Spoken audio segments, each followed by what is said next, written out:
అయోధ్య నేలిన రాముడు, ఆదర్శాన్ని ప్రపంచానికి చాటిన రాముడు, మర్యాద పురుషోత్తముడు, మానవ రూపు దాల్చిన మహనీయుడు. ఒక్క మాటలో చెప్పాలంటే రామాయణంలో వాల్మీకి చెప్పినట్టు, రాక్షసుడు మారీచుని మాటల్లో చెప్పాలంటే రామో విగ్రహవాన్ ధర్మ, అంటే ధర్మానికి నిలువెత్తు రూపం ఆ శ్రీరామచంద్రుడు. ఎన్నిసార్లు పిలిచినా తనివి తీరని నామం అది. అష్టాక్షరి మంత్రమైన ఓం నమో నారాయణలో ప్రాణాక్షరమైన రా, పంచాక్షరి మంత్రమైన ఓం నమశివాయలోని ప్రాణాక్షరమైన మా, ఈ రెండు కలిస్తే వచ్చే నామం రామ. అంటే సాక్షాత్తు ఆ శ్రీ మహావిష్ణువు, మహాశివుడు కలిసి రూపుదాల్చిన రూపమే సాక్షాత్తు ఆ శ్రీరామచంద్రుడు. నిలువెత్తు రూపం ఆ రామునిది, అది అందరికీ తెలుసు. మరి బుడిబుడి నడకల బాలచంద్రుడు ఎలా ఉంటాడు? చందమామను అద్దంలో చూసి మురిసిపోయిన ఆ చిన్ని రాముడు ఎలా ఉంటాడు? ఈ విషయంలో ఎవరి ఊహలు వాళ్ళవి. కానీ ఇప్పుడు ఈ సందర్భంలో మనకు కావాల్సింది మన ఊహల్లో ఊహించే బాలరాముడు కాదు, సాక్షాత్తు ఆ శ్రీరామచంద్రుడు పుట్టిన నేలపై నిర్మించిన అయోధ్య పుణ్యధామంలో ప్రతిష్ఠించబోయే చిన్ని రాముడు, తరతరాల ప్రజల్ని తన్మయత్వంలో ముంచెత్తే బాలరాముని రూపం.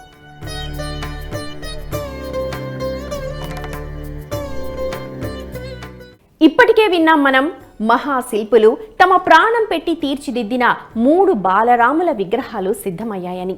ఇప్పటికే విన్నాం మనం, ఆ 3 ఓ విగ్రహం ఎంపిక కూడా పూర్తయిందని. ఇంతకీ ఎవరు చెక్కిన విగ్రహాన్ని ఎంపిక చేశారు? తన మనసు పెట్టి చెక్కిన ఆ మహాశిల్పి ఎవరు? తరతరాలు తన పేరు తలుచుకునేలా చేసుకున్న పుణ్యాత్ముడెవరు? ఆగండి, ఇక ఆ ప్రశ్నలు ఆపేద్దాం, సమాధానాన్ని చూసేద్దాం. ఇదిగో ఆ అద్భుతం జాలువారింది ఈయన చేతుల మీదుగానే. పేరు అరుణ్ యోగిరాజ్. కొందరు యోగిరాజ్ అరుణ్ అని కూడా అంటారు. ఊరు మైసూరు. ఈయన చేతిల్లో ఏ రాయి పడినా అది ప్రాణం పోసుకుంటుంది. ఒక్క మాటలో చెప్పాలంటే ఆ రాయిలో ఉన్న రాముణ్ణి చూశాడీయన, ఆ రాయిలో ఉన్న బాలరాముణ్ణి చూశాడు. అందుకే ఆ మూర్తి అంత అద్భుతంగా వచ్చింది. అత్యుత్తమమైన 3 ఒకటిగా నిలిచి ప్రతిష్టకు సిద్ధమైంది. నిజానికి ఆయన చేయి తిరిగిన శిల్పకారుల కుటుంబం నుంచే వచ్చారు. 5 తరాలుగా ఆయన కుటుంబ సభ్యుల వృత్తి ప్రతి రాయిలోని శిల్పాన్ని చూడడమే. బహుశా 5 తరాలుగా ఆ కుటుంబం చేసిన తపస్సు ఫలించే ఉంటుంది. అందుకే చరిత్రలో నిలిచిపోయే అదృష్టం ఆ కుటుంబానికి దక్కింది. మొత్తం 3 విగ్రహాల్లో ఒక విగ్రహాన్ని ఖరారు చేసినట్టు కేంద్ర మంత్రి ప్రహ్లాద్ జోషి సోమవారం ఎక్స్ వేదిక ప్రకటించారు. ఈ విగ్రహ రూపకర్త యోగిరాజ్ అరుణ్ అని కూడా స్పష్టం చేశారు. దీంతో దేశమంతా ఇప్పుడు ఆయన పేరు మారుమోగిపోతోంది.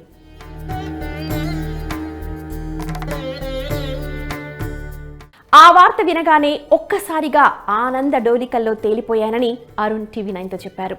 6-7 నెలల పాటు మనసు ప్రాణం పెట్టి నిరంతరం ఆ బాలరాముణ్ణి ఊహించుకుంటూ చెక్కిన రూపమని, ప్రతి అణువు దివ్యత్వంతో వెలిగిపోయే విగ్రహమని అన్నారాయన. కేవలం అది విగ్రహ ప్రతిష్ఠ కాదని, సాక్షాత్తు ఆ శ్రీరామచంద్రమూర్తి మరోసారి అవతరించబోయే చారిత్రాత్మక సందర్భమని అన్నారు అరుణ్. అసలింతకీ ఎవరి అరుణ్ యోగిరాజ్? దేశంలో ప్రముఖ శిల్ప కళాకారుల్లో ఒకరు అరుణ్ యోగిరాజ్. వారసత్వంగా వచ్చిన ఈ కళలో చిన్నప్పుడే ప్రవేశించారు.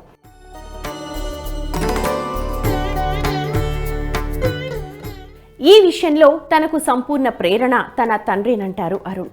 ఆయన తాత ప్రముఖ శిల్పి బసవన్న మైసూరు రాజాస్థానంలో ఉండేవారు. MBA చేసి ఓ కార్పొరేట్ కంపెనీలో ఉద్యోగిగా పనిచేస్తున్నప్పటికీ శిల్పకళ పట్ల ఆయనకున్న అనురక్తి దృష్ట్యా 2008లో పూర్తి స్థాయిలో ఇదే వృత్తిలో స్థిరపడ్డారు. అప్పటి నుంచి ఎన్నో అద్భుతాలు ఆయన చేతుల్లో ప్రాణం పోసుకున్నాయి. ఆయన ప్రతిభకు మరో నిదర్శనం దేశ రాజధాని ఢిల్లీలోని ఇండియా గేట్ దగ్గర అమర జవాన్ల జ్యోతి సమీపంలో ఉన్న 30 అడుగుల సుభాష్ చంద్రబోస్ విగ్రహం. అంతేకాదు, కేదార్నాథ్ పుణ్యక్షేత్రంలో 12 అడుగుల ఆది శంకరుని విగ్రహం, మైసూర్లోని 21 అడుగుల హనుమాన్ విగ్రహం కూడా ప్రాణం పోసుకున్నది అరుణ్ చేతుల్లోనే.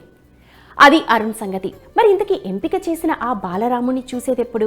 జనవరి 22 వరకు ఆగాల్సిందేనా? అప్పటి వరకు ఆ రూపాన్ని చూసే అవకాశమే లేదా? ఆగండి, ఆ ప్రశ్నలకు సమాధానం ఉంది. ఆ అద్భుత మూర్తిని చూడాలంటే జనవరి 22 వరకు కాదు, కానీ మరికొద్ది రోజులు, అంటే జనవరి 17 వరకు వేచి చూడాల్సిందే. అప్పటి వరకు ఎలాంటి ఫోటోగ్రాఫ్స్, వీడియోస్ అందుబాటులోకి రావు.